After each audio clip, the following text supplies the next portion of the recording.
Hi there, this is Luisa Heinzel. Thanks for joining me today. I have another little card idea for you today. On this card, which I made for the new release by Stampers Anonymous and Tim Holtz, I've used some really easy and fun mixed media and stamping techniques, and even a piece, well, from a card that failed.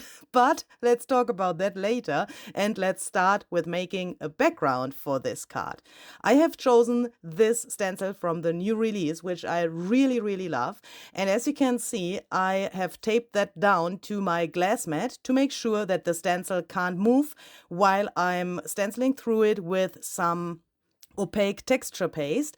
Sometimes I use my stencils in a really loose way and I try to get, an abstract or loose pattern from the stenciling. But in this case, I wanted to fill the whole background with this pattern, and I wanted to fill every little single, gap so that the pattern is all over the whole background.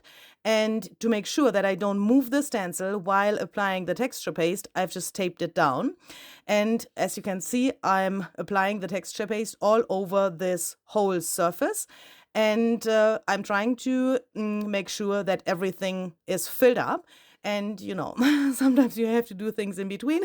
So here, I had to write a little message. Sasha, perhaps you know him, was live on TikTok, and I really like his music, so I listened to his music while I did this project, and then I had to write a little message in the chat. Make sure that you don't leave the stencil on the texture paste until it's completely dry, otherwise you would have a background where a stencil is attached, because then you can't remove the paper anymore. I have sanded the edges of the card a little bit to make sure that there are no overlapping pieces of the texture paste.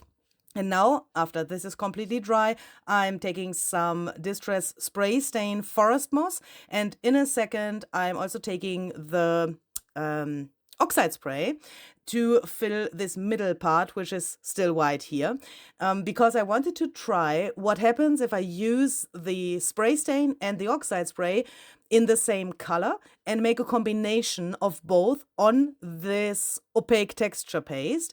And that turned out really nice. So as you can see, I've sprayed this diagonal thing there to the card, and the oxide spray now goes into the middle here. And to make sure that I don't have these like straight diagonal lines on my card, I've also tried to blend the oxide spray into the areas where the spray stain is. I've dried that a tiny little bit, so not completely. And then I have taken some water to get a really nice oxidation from the oxide spray, and also to let the oxide spray move into the other areas a little bit more. And here it's also not totally dry yet, but I wanted to try something out which I really like. So I'm spritzing a little bit more water, and then I'm taking a dry paper towel to lift some of the medium off from the texture paste.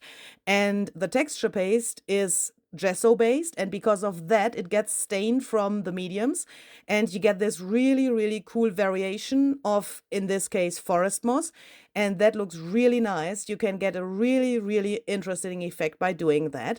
You could also take a wet paper towel, and have the background dry, and then do this technique with a wet paper towel. But I like this way better because somehow I can control that better. But please, you do you. Then I have taken some gilding wax in gold to give this layer of the card a little frame. I think forest moss and gold, that is really mind-blowing. It's really gorgeous. I think that is one of the most beautiful combinations that could happen on a card. This little piece where it says love you, that is the piece I've talked about in the beginning. This is a leftover from another card I made without the camera, or actually with the camera, but then I've deleted my video footage because the card failed. But that little piece where it said love you, I liked that, so I cut that off from the other card to use it here. And now I want to make a little tag with another technique which I really like and which is one of my new favorite techniques. The technique itself is not new, but for me it's new and I really like it and I'm still practicing that, but I think I get better and I think I, learn the tricks. So the idea is to smudge the ink around after stamping with it. That works the best when you have an ink pad which is really juicy. As you can see, the ink moves a little bit and I can smear it around a little bit, but not so extremely like I had wished for. So that means my ink pad is not so juicy. I mean, not juicy enough for the effect that I wanted to have. So I thought I'd take some oxide ink, in this case frayed burlap. The other ink, by the way, I've used before is tea-dye distress ink. And here I'm trying to get a really thin and cloudy layer over what I already had stamped to make it look like this is one and planned. So what I'm trying to say is sometimes you do a technique, for example, a stamping technique, and it doesn't turn out like you want it. What to do? Don't freak out, or perhaps freak out a little bit, because that is my way to handle those situations. It works, I can tell you it works. Just freak out a tiny little bit and then find a solution so that you in the end like what you have made. So then, after I had that, I have taken these little flowers here, these little botanicals. This stamp set is absolutely amazing. It's called Forgotten Garden. And if you want to hear my honest opinion, I mean, I always tell you my honest opinion, but when I saw this stamp set for the first time, I thought, well, it's a botanical stamp set. It's really nice and I really like it. These flowers are really, really cute and very detailed, but I have to say I couldn't get the whole potential of it by just looking at it when I saw it for the first time. Because since I had it and I, have taken it out of the package and then I made some test stamping, I was like, oh my goodness, here's an idea. I had thousands of ideas in my head what you could do with these little flowers, these little tapes there, which of course are part of the stamp, give you so many possibilities. That is just amazing. You will later on see one of those possibilities, what you could do. So let's first talk about what I'm doing here. I have inked the stamps with some oxide ink, and then I have misted those stamps with some water, and then I have stamped to get a tiny little bit of a watercolor effect, and at the same time to activate my oxide ink. That was frayed burlap. I think you have seen the color a second ago. I think that was frayed burlap. I'm so sorry. If that is not true, you have read the name of the color. After that was dry, I have stamped this little cutie here with some black ink so that it stands out really well and that it at the same time gets part of this tag and part of the whole design. I really like how this came out because it's standing out somehow, but it's also part of the background, and that makes it really cute in my eyes. To get this black again and to get a connection and to give the tag like an outline, I have taken some archival ink black soot and I have applied that directly with the ink pad around the tag. And then I have cut some more layers, meaning 2 layers of craft stock. The gray one is the Ideology craft stock, which has this cool effect that you can sand that. And you can see here how I'm sanding off a part of this gray layer to give it a really distressed look.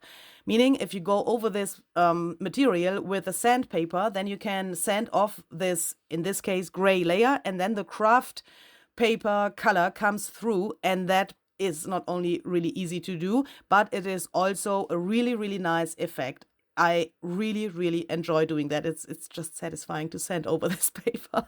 So if you have never tried that out, then buy a pack of such a paper and just try it out. It's just amazing. And if you love grunge, and especially if you don't have time, use this paper because it's just so easy and so fast. On this other layer, which is craft stock, Yeah, I'm struggling with my words because this is a little bit embarrassing. I could have known this before. I thought I want to have forest moss in this layer as well.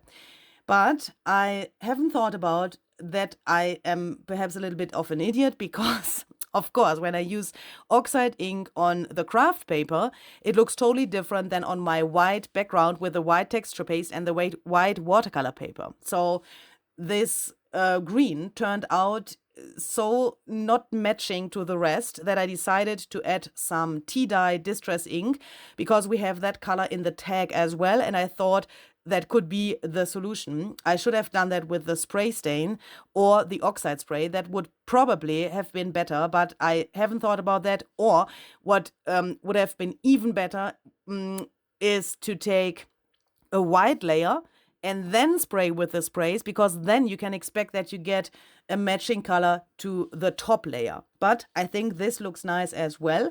I've also splattered with some water to get a nice oxidation from forest moss oxide ink, and also to get these little water effect thingies from the tea dye distress ink. I know that we will not see so much later because it's only, it's going to be a small frame around the card, but I really like those details, even if this frame of the card, you can see it here, is really small, but that makes this, this little difference. And these little details are really important for me. So then I have decided that I want to glue and sew the layers on top of each other, but not straight, but with a little angle. I think that gives the card a little more interest.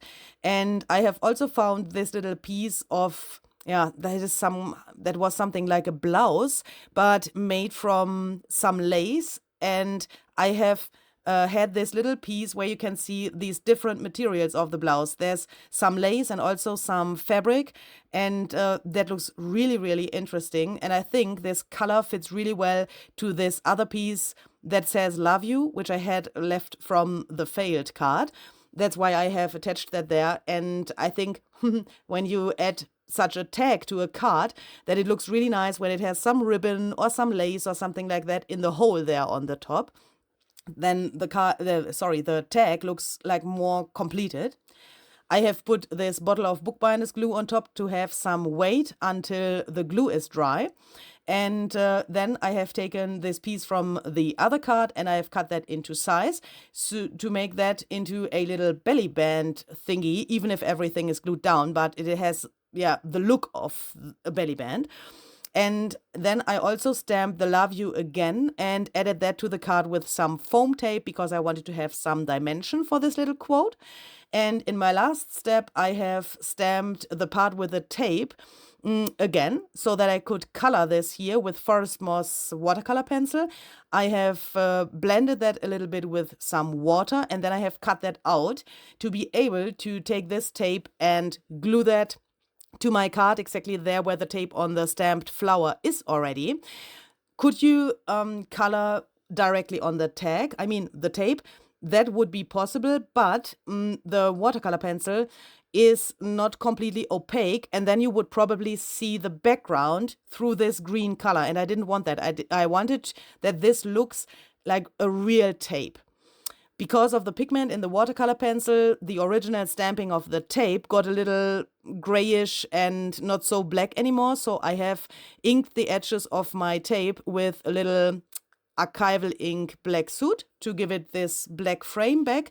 And then I also splattered with some black acrylic paint mixed with some water to bring this flower to life a little bit more. I really like when, there are some splatters around flowers or even around, for example, butterflies or so, then it looks a little bit more alive and a little bit more interesting. And of course, that adds a lot of detail to this thing. So I hope you like this card idea. Let me know what you think about this, and perhaps you want to try out something like this, and perhaps you also have a failed card where you want to repurpose some pieces. Have a very great day and see you the next time. Bye bye.